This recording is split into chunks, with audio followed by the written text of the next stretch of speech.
Hey VC, it's Edwin here, Pretty Green Vinyl Guy, back for another video.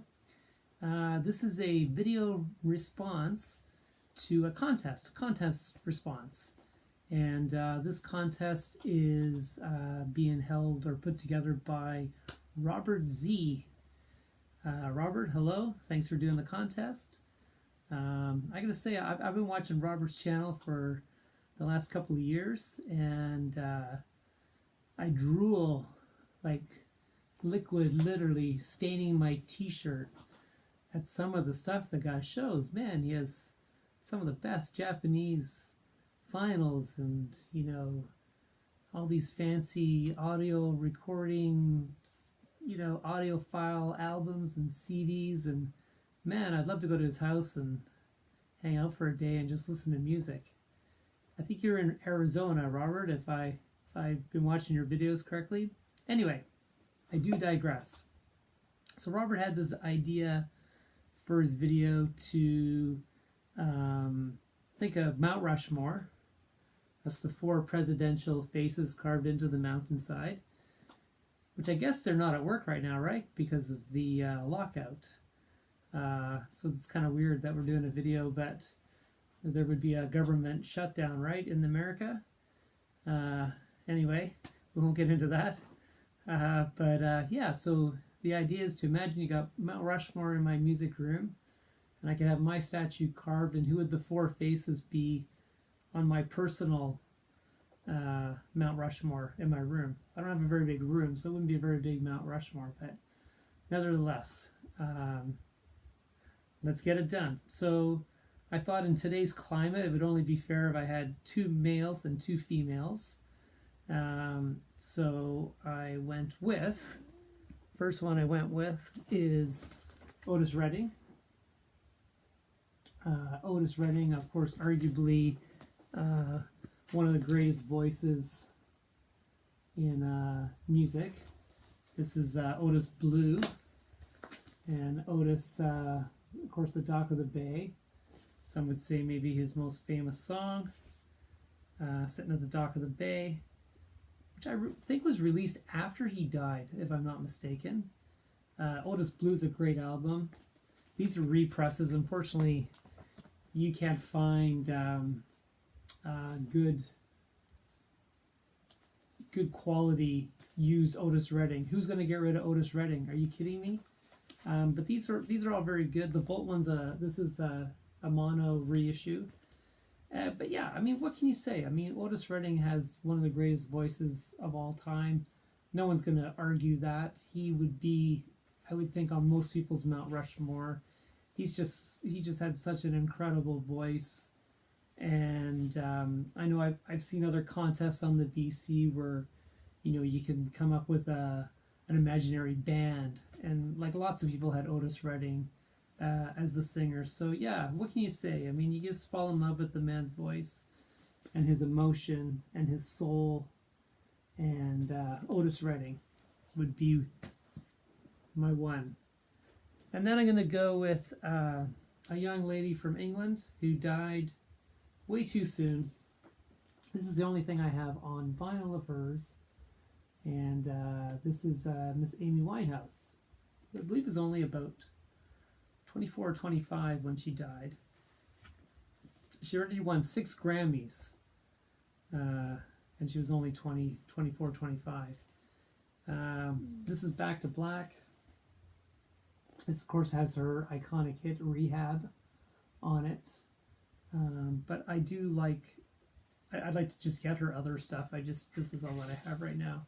This is a reissue as well that came out on white vinyl, which is kind of cool. Black label on one side, white label on the other. Comes with a nice inner sleeve. There's the lyrics. Yeah, there's a movie I would recommend. I saw it on a flight. It's a documentary, and it's about a church in the south of Ireland that was financially becoming hard hit because obviously, you know, the church is deteriorating in Ireland with all the different things that basically the power that it had on the people for so many years. And they've managed to rise up and change a lot of things, and church attendance is way down. And anyway, this small church in the southwest corner of Ireland was known for its acoustics, and the local priest decided to bring music acts down there and do concerts. And it started with like local Irish bands on maybe like on a B level, and then all of a sudden like Bono was down there, and then it kind of it exploded, and you started to have people like Bryan Adams went there, and I can't think of who else. But anyway, they made a documentary about this church. I should have Googled it, but I'll Google it and put it in the down below here so you can find it.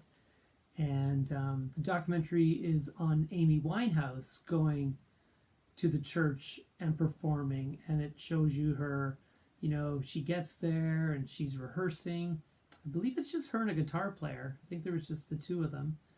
And it goes in and out of her singing songs in this perfectly acoustic church that holds maybe 200 people, and in and out of interviews with her, and as it turned out, I think she died like not long after that. So yeah, check it out. I guess I'm going to try and find the link, and it's definitely a documentary I would highly recommend.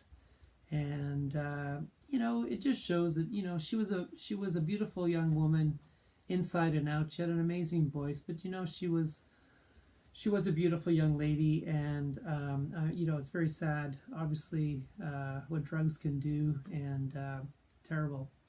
All right, so that's my my second carving sculpture on my Mount Rushmore. So now I had a hard time with this because, my God, I mean, you can't see, but there's probably 2,000 albums in this room, and I could have picked anybody. But lately, I've been on a Led Zeppelin kick, been on a Robert Plant kick. And part of it started with this, I couldn't find it on vinyl. I see it's super expensive. But I got this reissue of No Quarter, which was the Jimmy Page, Robert Plant, sort of part of that MTV Unplugged thing that went on in the 90s. And this was recorded over 3 different locations. And it's a combination of some traditional songs and some Led Zeppelin songs revisited by these two, with some amazing orchestration and some amazing like Moroccan and Egyptian musicians. So it's got a real Arabic thing going on in the background, which was really big with Robert Plant. I know that album he did last year, which I should have grabbed. I have it. No, it doesn't matter now. It had that kind of same thing going on. But yeah, Robert Plant, I mean, from the very beginning of Led Zeppelin, through his solo career, through his collaboration with Alison Krauss, through the Band of Joy, I could pull up tons of different albums. I've got everything of Led Zeppelin. I've got the CD box set from Japan, which I know Robert did a video on that. I could show that.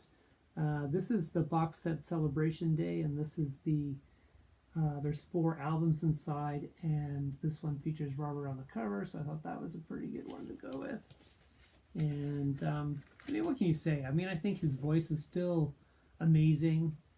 I don't know how, with all of the partying and drinking and excessiveness that was Led Zeppelin back in the day, but he seemed to find his way again, and I mean, he's a living legend. I mean, let's face it, Robert Plant is a living legend. There's nobody today that's alive probably that has what he could bring, other than maybe a Paul McCartney, right? I mean, most of the greats have passed away. Mick Jagger, I guess, would be another one. I could have went there too, right? We could have went with Mick. But yeah, Robert Plant, Led Zeppelin, everything he's done in between. I mean, his voice, his range. I love that raspiness of his voice. And you know, you can catch some of this on YouTube. They do a fantastic version of is it Gallows Pole, Kashmir, No Quarter. There's so many great, yeah. You can catch these on YouTube. There's all sorts of videos. I think it's Gallows Pole is what I'm thinking of, where it's just the two of them. Jimmy's playing acoustic guitar, and then there's London Symphony playing cellos in the background. That's brilliant stuff. Brilliant stuff. Would love to get it on vinyl. Anyway, so Robert Plant, that's my third sculpture in my Mount Rushmore. And then, again, one that I show a lot. I just love Nina Simone. I mean, to me, she just has arguably one of the greatest voices of all time. Here's an original at the Village Gate. Here's an original To Love Somebody. And then this is, I've shown this before, this is like a greatest hits. Again, you know, not an easy one to find. This was the music on vinyl, half-speed remastered of the Pastel Blues, which has Cinderman on it, which is just a great song. And yeah, what are you going to say? I mean, it's Nina Simone. She is marvelous. Just, and you know, I've read more about her. I didn't realize that, like, she was on the bridge in Selma when Dr. King walked across the bridge. She, you know, ended up having to flee to Europe. And, you know, she was not just an amazing woman, an amazing singer, but she was an amazing American that did so much for women's rights, for black rights. And, yeah, just what a hero. Absolutely. So yeah, so that's my 4. That's my video, Mr. Robert Z. I hope I did you proud. I hope that, you know, adds to what everybody else is doing. I'm going to have to look out now and see what's going on with everybody else. And that's it. Peace out. Take care, everybody.